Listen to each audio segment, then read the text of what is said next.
Apex Igbo Social-Cultural Organization Ohaneze Ndibo is demanding justice over the death of a motor mechanic Chukwudi Abraham while in detention at the Octopus Strike Force of the Rivers State Police Command in Port Harcourt.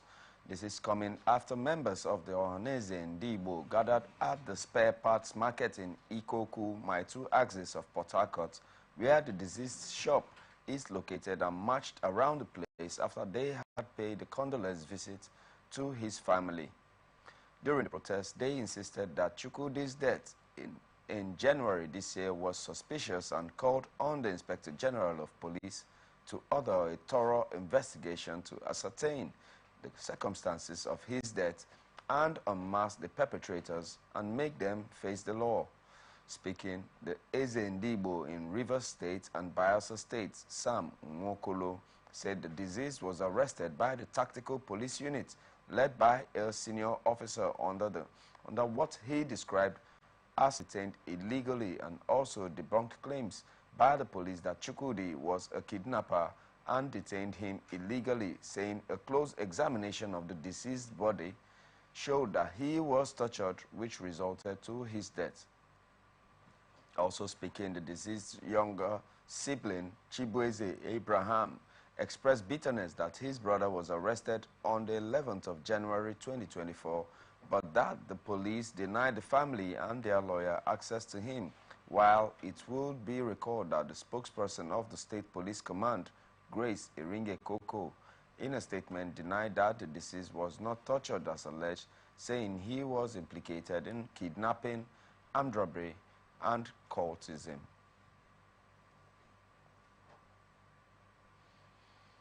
In view of the crisis rocking the Labour Party in Edo State, the party has suspended the caretaker committee chairman, Elizabeth Ativie, over alleged gross misconduct and insubordination.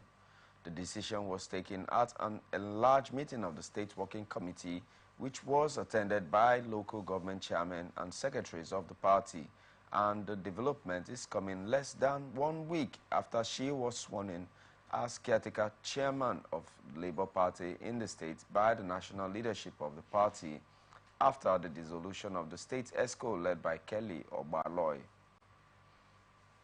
At the meeting, the chairman of the party in Ativie's Uhunwode local government area, Agedo Okimbanwanyi, said that the leadership of the Ativie's Ward 4 had handed out the suspension and also presented a letter dated May the 4th, which conveyed Ativie's suspension to the leadership of the Labour Party in the local government. Responding, Ativie said that she remains the authentic state chairman of the party and was not aware of any meeting suspending her. The Independent National Electoral Commission says no political party in Nigeria has a complete register of its members. Chairman of the Commission, Professor Mahmoud Yakub, who disclosed this in Benin City, challenged political parties that have a complete register to produce it, adding that they are all waiting for the Commission to do everything for them, even those that are within their purview. Yakubu said INEC has the largest database of citizens in Nigeria, and the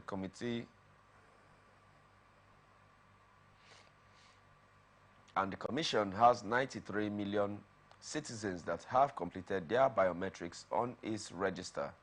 He also said that the ongoing continuous voters registration exercise was to enable place and transfer permanent voters cards to a place of their choice, while disagreeing with claims that the youth have lost confidence in the Commission as a result of the outcome of the conduct of the 2023 general elections. He posited that the vast majority of those that are currently participating in the ongoing CVR in Edo and Ondo states are between the ages of 18 and 34 years. Abia State Governor Alex Oti has visited widows of soldiers killed in Aba during the Thursday's sit-at-home declared by the indigenous people of Biafra. The governor vowed to smoke out whoever was directly or remotely connected to the of the 144 Battalion of the Nigerian Army ASA in Okwa West local government area, expressed words of sympathy to the Nigerian Army, the brigade commander himself, and most importantly, the families of the 5 fallen heroes.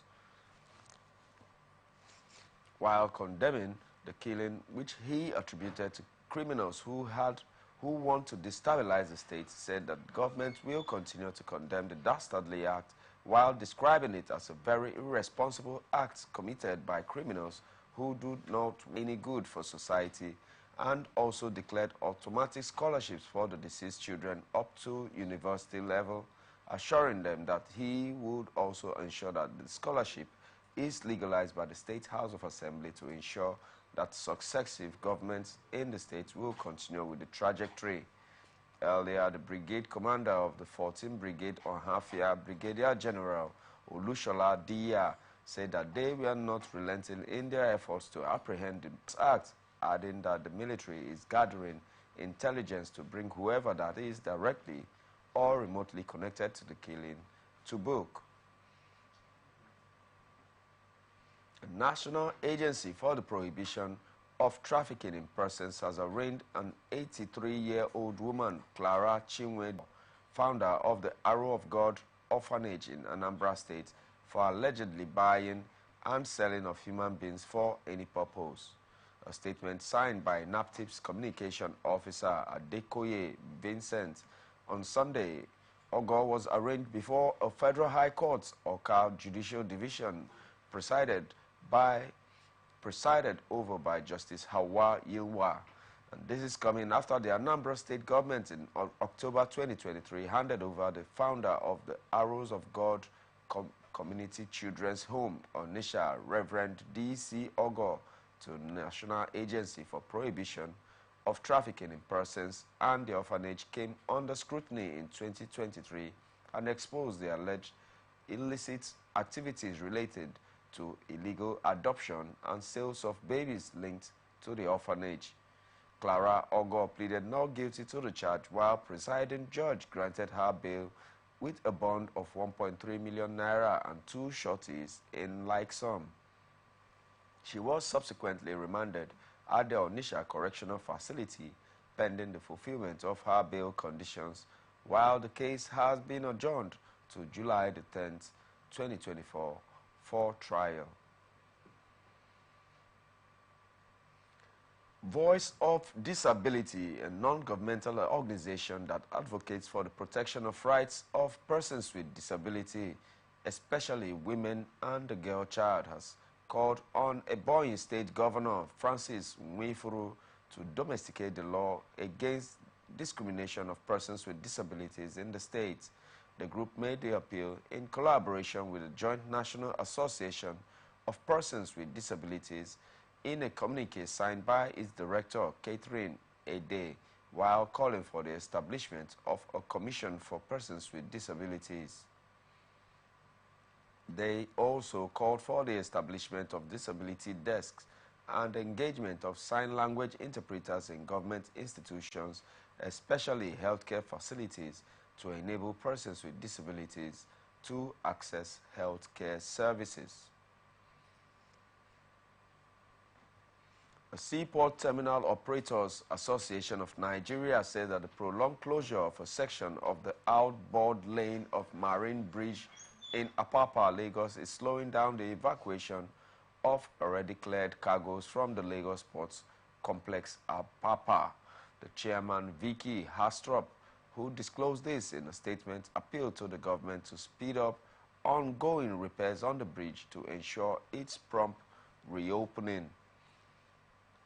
She also expressed worry about the frequent partial closure of the busy bridge, adding that the bridge has experienced prolonged partial and intermittent closures over the past 2 years without noticeable, appreciable progress of the repair work being done. According to her, the comprehensive repair work of the third mainland bridge, which is longer than the Marine Bridge, was carried out within 5 months, while that of the Marine Bridge has been ongoing for more than 2 years. She also appealed to the government to hasten the repair works at the bridge. Osun State government says work is progressing on its first climate action plan, which would provide a guide for public, private, businesses and households on actions needed to reduce the state's greenhouse gas emissions. Commenting on the plan in a statement obtained in Osogbo, a consultant to the state governor on climate change, renewable energy and sustainable development, Professor Chinwe Obuaku, said that the document would also assist in protecting the environment from negative effects of climate change. Professor Obuaku also said that the work had commenced on the plan since the year 2023 with the governor's creation of an advisory council and the state's representation at COP28, adding that the plan will be forwarded to the Osun State House of Assembly for adoption by November 2025. Obuaku also said that the work done on the action plan during the 24-month drafting process includes broad research using the best available science, extensive public engagement, and strategic problem solving to develop a plan that reflects various states' priorities and values and meet the state's emissions commitments. Ondo State Governor Lucky Aiyedatiwa has expressed displeasure against estimated billing by the Benin Electricity Distribution Company on the people of the state. Aiyedatiwa gave the distribution company operating in the state an order to immediately provide electricity consumers in the state with meters, according to the governor, who gave the instruction through the Ondo State Electricity Regulatory Bureau. Said that the order takes effect on June the 1st, 2024. The governor also rolled out electricity meters in order to ameliorate the impact of the economic hardship on the people. The coordinator of SERB, Engineer Stephen Bolawole, also said that all the discos are expected to meter all the facilities within 12 months.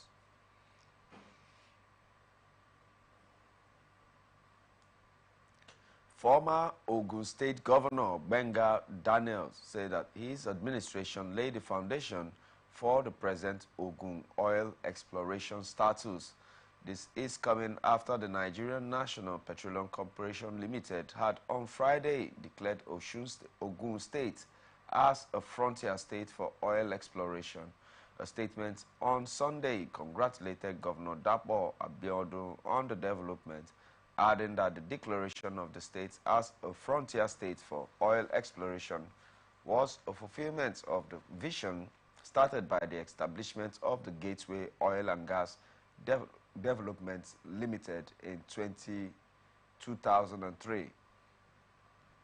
The senator representing Ogun East has thanked Abiodun for seeing through the vision and urged him to revisit the situation of the Gateway Industrial and Petrol Gas Institute established in 2006 in order to take advantage of this underused development.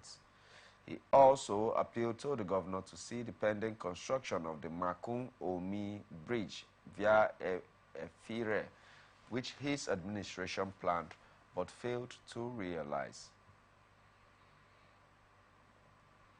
The Kogi State government said it has secured the rescue of the remaining 8 kidnapped students of the Confluence University of Science and Technology, or SARA. The State Commissioner for Information, Kingsley Fanwo, in a statement on Sunday said that the state governor has directed full support towards the recovery of the students and their parents, while modalities are being put in place to make the state safer for all. The statement thanked the National Security Advisor for his commitment to the release of the students and the general security of the state. The statement also said Governor Ahmad Usman Ododo expresses immense gratitude to his Kwara State counterpart, Governor Abdul Rahman Abdul Razak, for his personal commitment, cooperation, and support towards the success of the operation that led to the rescue of the remaining kidnapped students. The governor urged citizens to always volunteer intelligence to security agencies to enable them to prevent crime. 4 traders have lost their lives due to severe rainstorms accompanied by a strong wind which occurred at the IBB Square in Bauchi during the just concluded Northeast Trade Fair.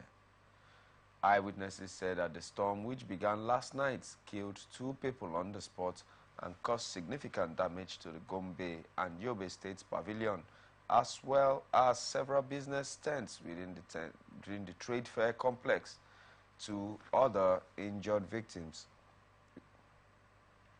were said to have died later at the Abubakar Tafawa Balewa University Teaching Hospital, while spokesman of the Bauchi Police Command, SP Ahmad Wakil, confirmed the incidents in a statement to journalists on Sunday. According to him, following the incidents, emergency response teams led by the police and other security agencies swiftly initiated search and rescue operations.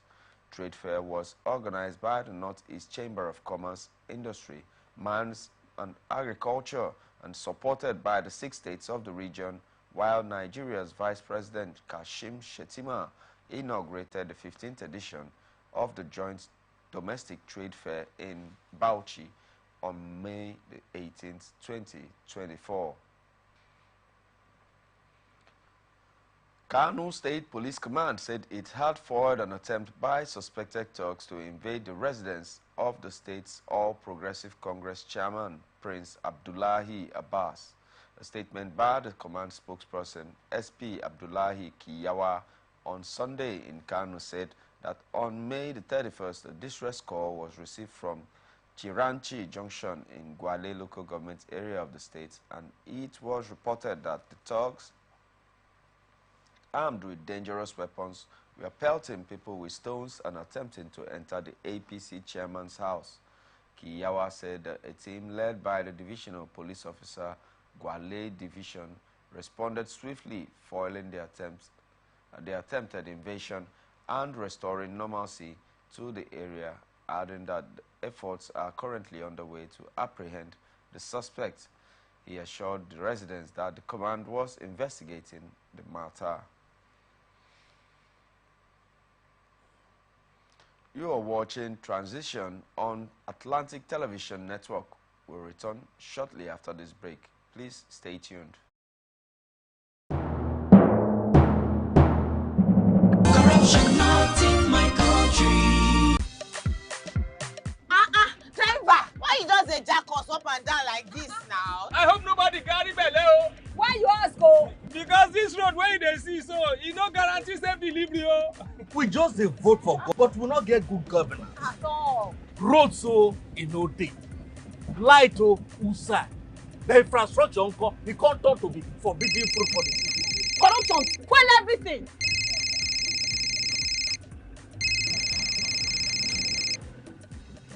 Hello? Hello, madam. Good afternoon. Good afternoon. My name is Mrs. Ayeni. I am calling from the Ministry of Humanitarian Affairs. Okay.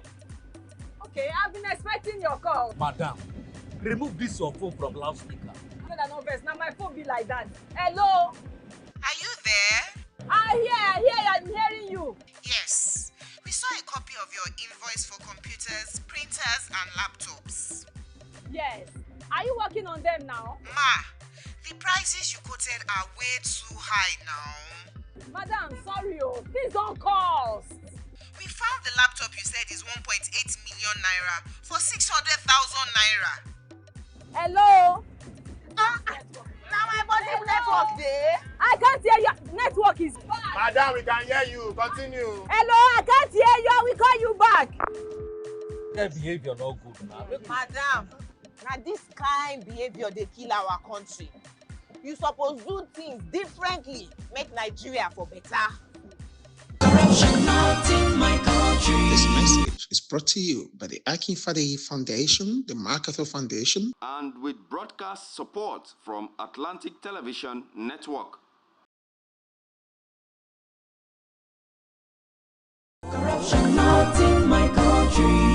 I don't get a lot. Boy, they won't booga me small. They say, man, give them bribe. I say, nothing. Okay, now, we'll go block later. You remember that contract we will do that time now? They don't pay. Hey! But first, you see the house rent with the old things. We go first call caretaker, take the money, slap him. Beg, see, you know, say I get annual levy why they pay for club. Where me and boys they shark beer in our house, I could pay that one. You remember say me and tell you I go buy you motor. I go buy now. Okay, they pay you money now. We don't they beg caretaker? We they beg landlord, old man, and they agree give us time. Money can't come now. You won't divert time. You said na corruption. Corruption, not in my house and not in my country. Sure? Sure. Corruption not in my country. This message is brought to you by the Akin Fadehi Foundation, the MacArthur Foundation, and with broadcast support from Atlantic Television Network. Corruption not in my country. Kasali, I hope so my car don't ready. I get interview in 30 minutes. Okay, you don't ready. I just the last minute instruction where you give me yesterday. Now in the cause more delay. Which instruction? Maybe now use.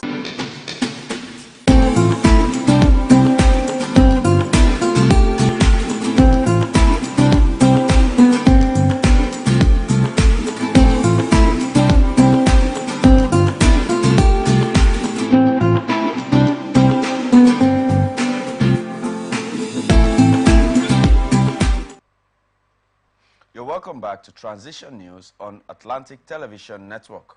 And now to the rest of our stories.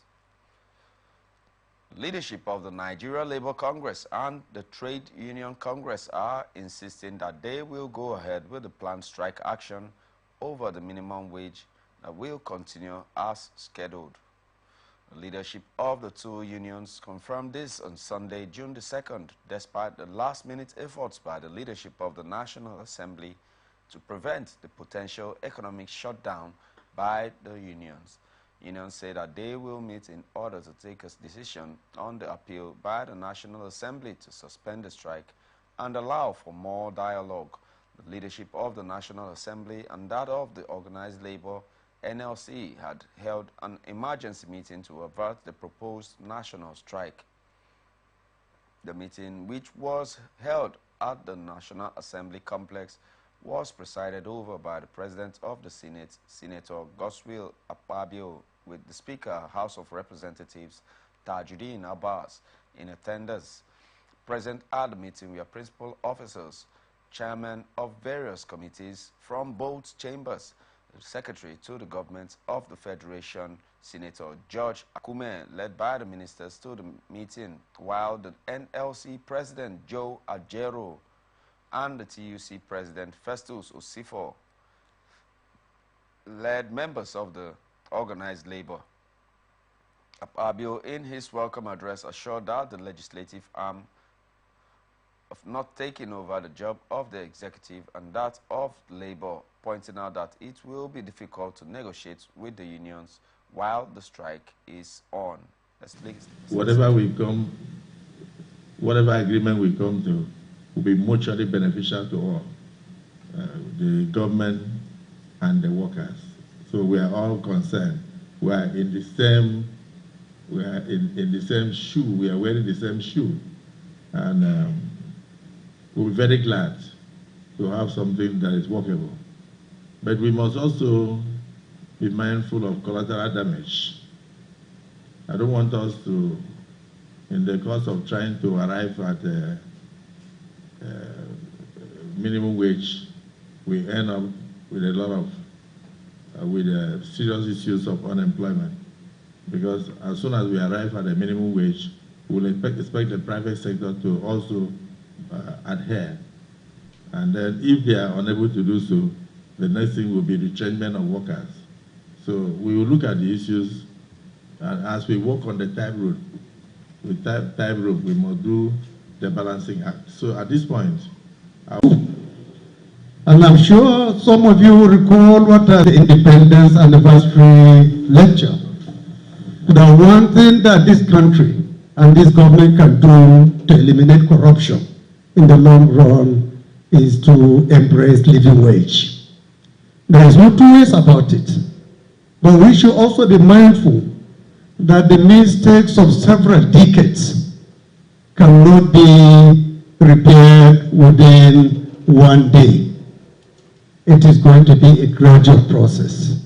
We have to start somewhere and then agree to a plan of what we can do to reach that level where every Nigerian worker can beat his chest and say, I am earning enough to put food on the table, enough to take care of my basics. So my own take home for all of us here is to say thank you, the organized labor, for even accepting to come to this National Assembly to give Nigerians and the government the hope that all is not. The labor union, on their part, said that what they are fighting for is living wages for Nigerian workers. Brothers, your sisters, and everybody, we are constituents. So, and that is why we must all reason together to find a solution to it. It is not for any of the leadership here. It has to do with all Nigerians and the way forward on this. You know, so we are quite committed to finding a way forward, you know, finding a living wage, finding a survival wage, and not starvation wage for Nigerians. With that, I and my colleagues, we are committed to that. Thank you very much, sir. Things have been really difficult. In the last 1 year, that difficulty has even further exacerbated.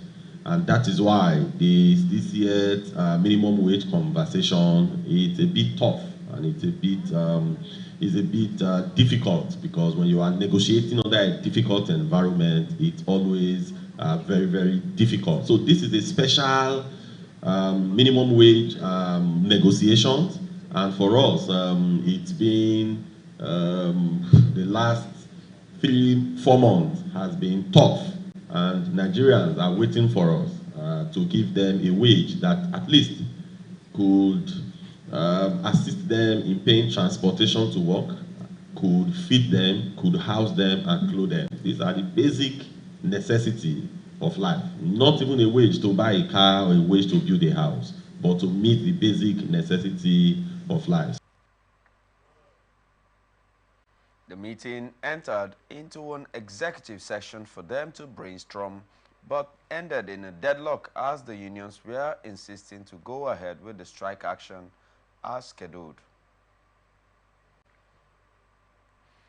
Attorney General of the Federation and Minister of Justice Prince Lateef Fagbemi has advised the Nigerian Labour Congress and the Trade Union Congress that their June 3rd planned strike action is illegal, unlawful, and unconstitutional.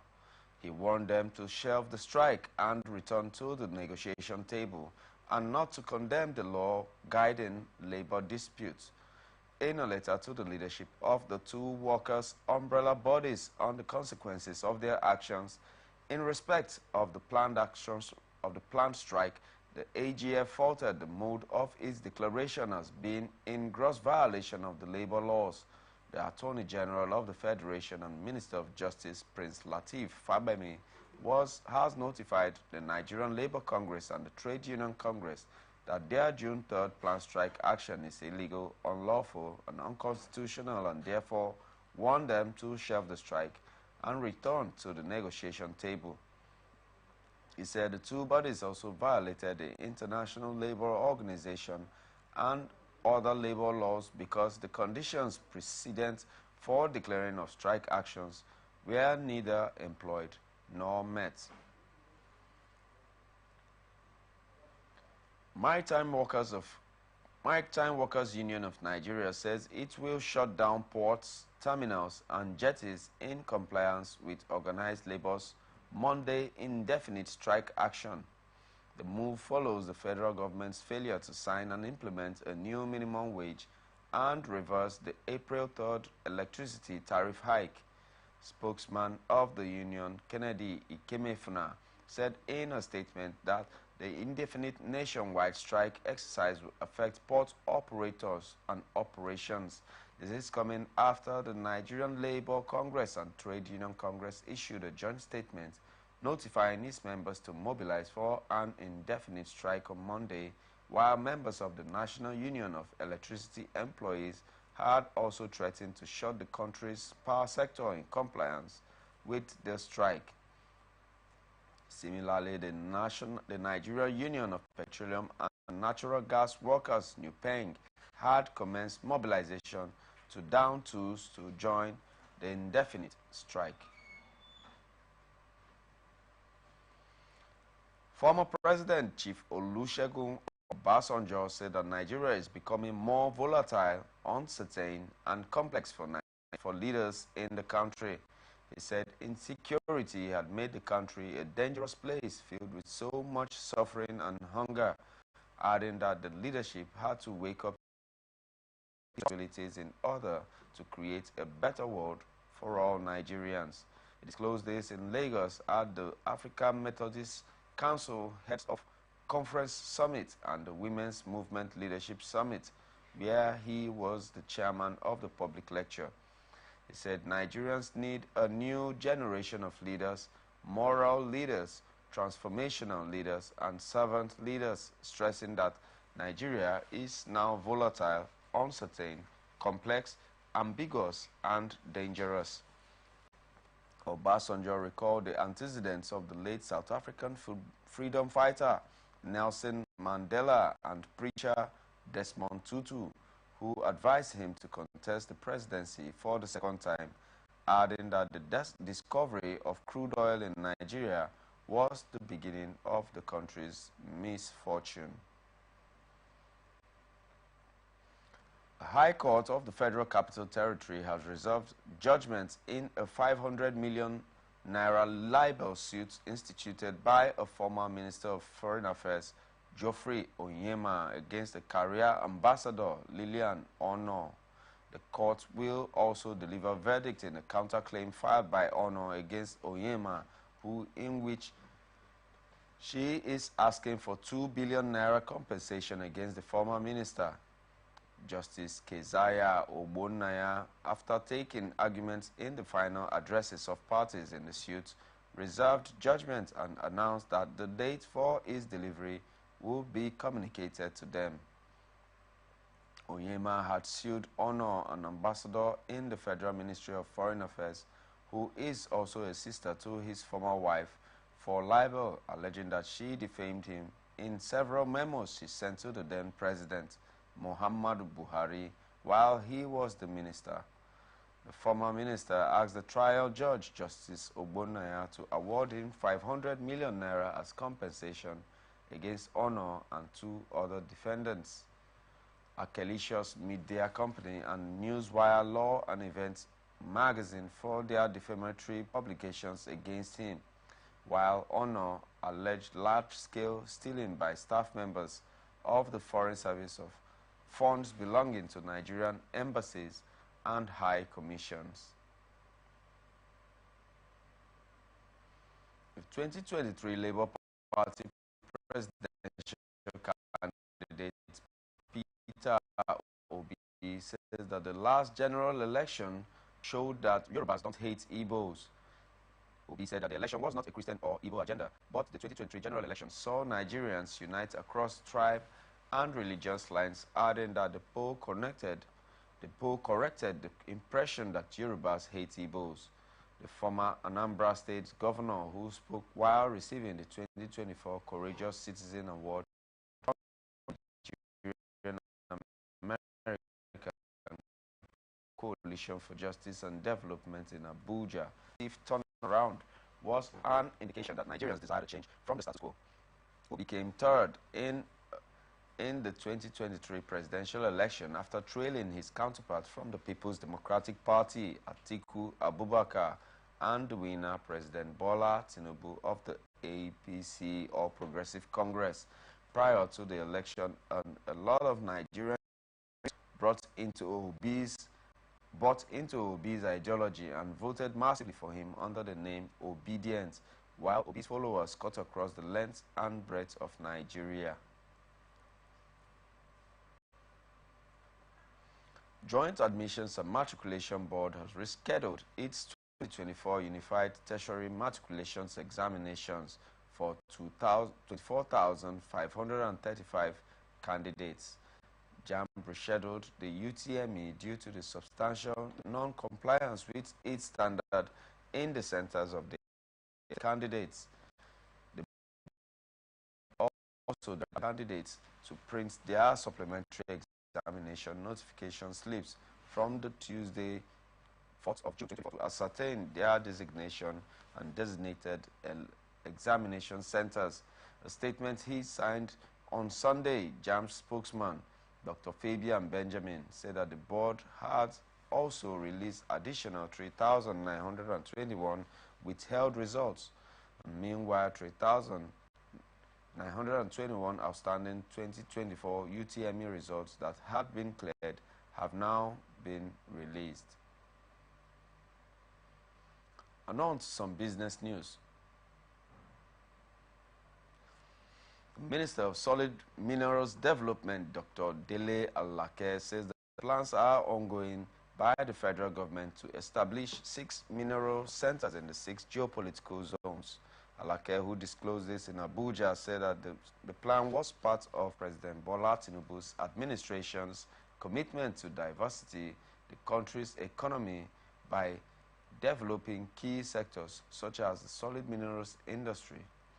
According to the minister, the centers are also part of the government's commitment to promote value addition to its minerals, aimed at facilitating multiplier effects on the economy, adding that no license will be granted to mining companies to operate without presenting a comprehensive plan for value addition, such as processing and refining. Alake also said that investors in the past extracted raw material resources in Nigeria without adding value to them, which he describes as a great loss to the country's economy.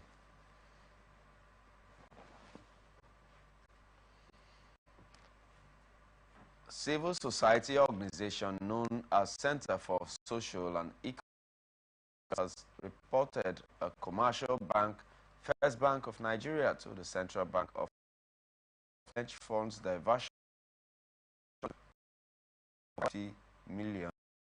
The director of the center, Barrister U.I. Muhammad, in a letter dated May 2024, alleged that funds amounting to 550 million naira belonging to a customer, Dr. Abai, aka Abai, with fixed deposit account numbers were illegally diverted, misappropriated, and fraudulently taken by a staff of the bank. The letter received at the Securities Services Department of the CBN and also sent to First Bank alleged that a staff of the bank, Shamila Abosi, who is supposed to be Abai's account officer, illegally tampered with her client's account. The lawyer Muhammad urged the CBN to intervene in the matter and also urged the bank to sanction the bank for unsafe practices by invoking its powers under Section 12 of the Banks and Other Financial Institutions Act of 2020.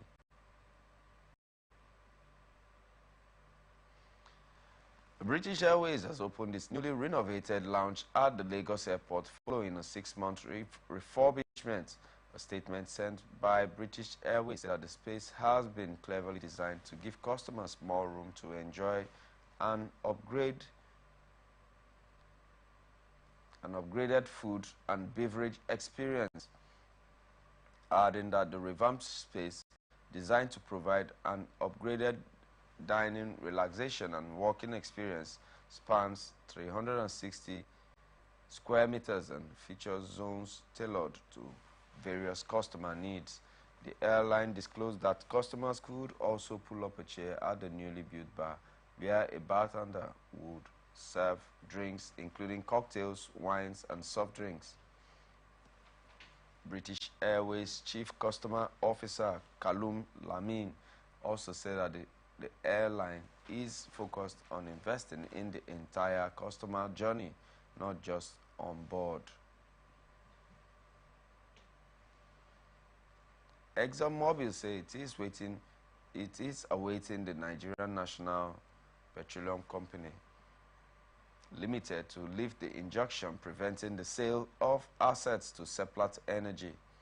The company's regional communications manager in Africa, Oge Udaga, who disclosed this, confirmed it had signed a settlement agreement with ExxonMobil companies in Nigeria over the proposed divestment of a 100% interest in Mobil Producing Nigeria Unlimited to Seplat Energy. The resolution of the controversy surrounding the sale of the asset to Seplat would add about 480,000 barrels to Nigeria's oil production. The Minister of State for Petroleum, Heineken Lokbo, said that Nigeria has lost about $30 billion in the past 2.5 years as a result of the unsuccessful divestment. Lokbo also said that Nigeria was losing about 480,000 barrels of oil per day due to the Seplat ExxonMobil crisis, stressing that the divestment deal between Seplat and ExxonMobil has been stalled for over 2 years. Power generation companies are urging the federal government to address the 2 trillion naira electricity debt, emphasizing that 90% of their monthly invoices remain unpaid. They lamented that the issue is currently endangering the continued operations of their power generation plants, hence requesting that immediate and expedient action be taken to prevent national security challenges that may result from the failure of the GenCos to sustain steady generation of electricity for Nigerians. According to a statement signed by its board chairman on Sunday, Colonel Sani Bello, retired, the GenCos are currently owed over 2 trillion naira for the power they generate, put into the national grid and consumed by end users. And this is in addition to the over 1.7 trillion naira funding gap created in the recent supplementary MYTO Order 2024 without a designated fund to fill the gap. The statement also quoted the group as saying that GenCos are part of the solution, that there is a need for coordinated approach by all stakeholders in the NESI to address the liquidity issues realistically and sustainably in the power sector so that the Nigerians can have access to reliable electricity supply. And with that, we'll move into the international tidbits. 2 far-right Israeli ministers have threatened to quit and collapse the government coalition if Prime Minister Benjamin Netanyahu agrees to a Gaza ceasefire proposal unveiled by U.S. President Joe Biden. France's Minister Bezalel Smotrich and National Security Minister Itamar Ben-Gvir said that they were opposed to striking any deal before Hamas was destroyed, while the opposition leader Yair Lapid was pledged to back the government if Netanyahu supported the plan. The Prime Minister also insisted that there would be no permanent truce until Hamas's military and governorship capabilities were destroyed and all hostages released. But one of Netanyahu's advisors later described the plan as something we agreed to and emphasized Israel is not rejecting it, even if they do not consider it a good deal. Brazil's three-part proposal will begin with a 6-month ceasefire in which the Israeli Defense Forces would withdraw from populated areas of Gaza, and the deal will eventually lead to the release of all hostages, a permanent cessation of hostilities, and a major reconstruction from Gaza.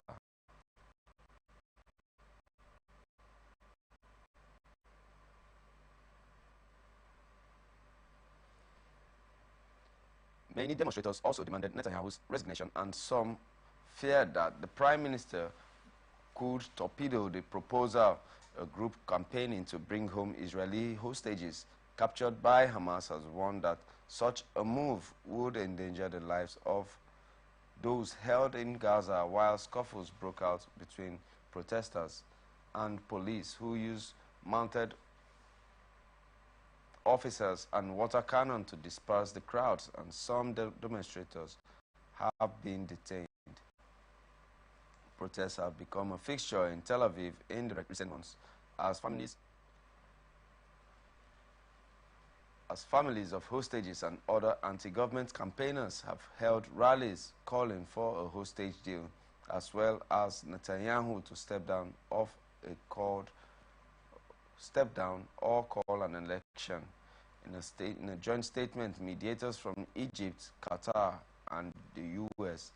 urged both Israel and Hamas to finalize Biden's proposed deal. UK Prime Minister Rishi Sunak also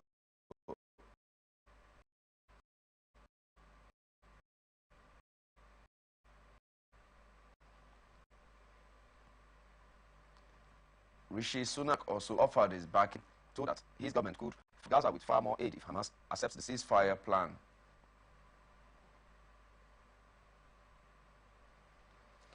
United States ex-porn star Stormy Daniels said that former President Donald Trump should be jailed. Speaking on Trump's conviction, Daniel Storms said that she has finally been vindicated, but expressed shock at how quickly the jury rendered this verdict.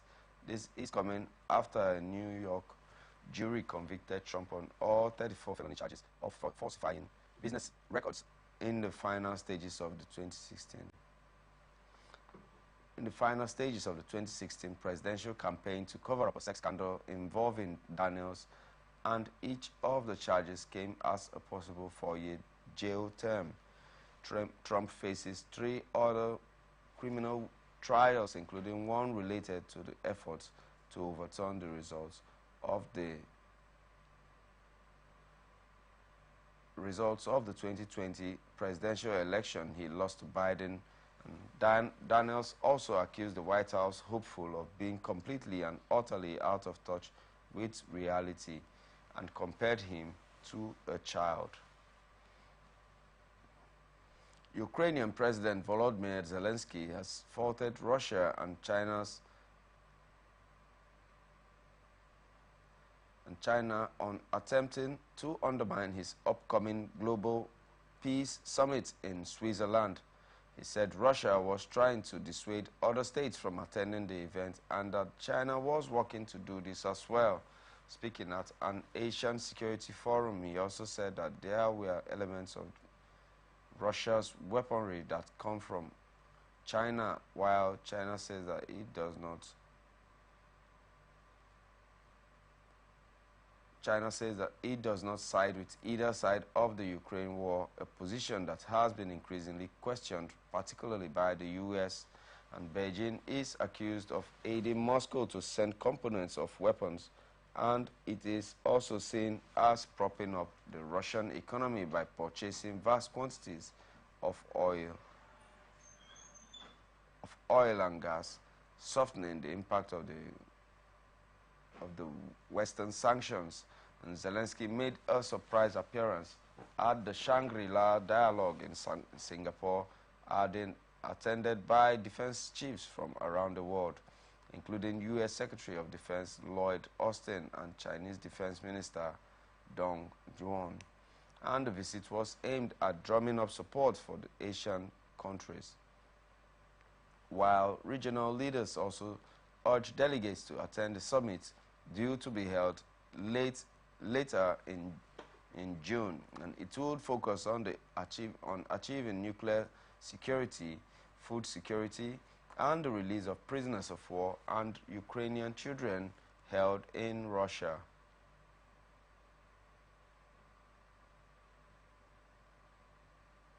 And to entertainment news, the veteran record producer and music executive Don Jazzy says Nigerians are not receptive to female musicians.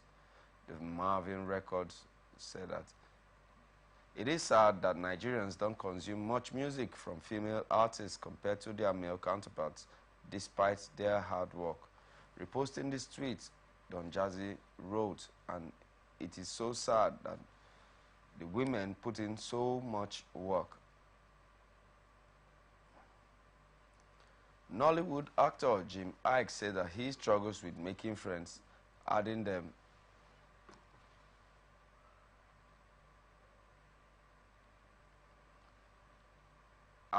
he can't be friends with people who hold grudges. Iyke explained that his propensity for growth is at an alacrity that many can't keep up with. He also said that friends are boring, especially when they come into your life every day, adding that it's never going to work because he will never show up on his kid's birthday.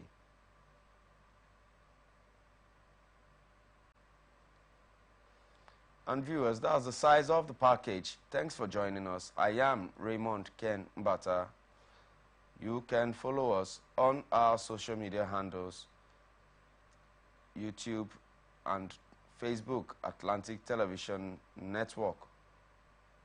On Instagram, Atlantic TV Network.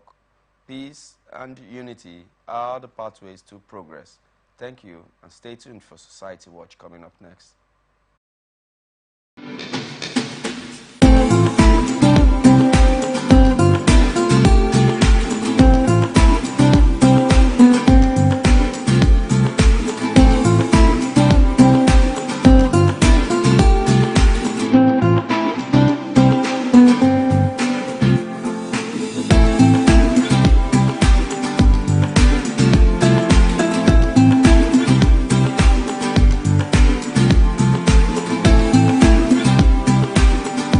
From the lines across the ocean to the land beyond the mountains, through the Sahara, we bring on sport news, live analysis, expert discussions on trending stories in politics,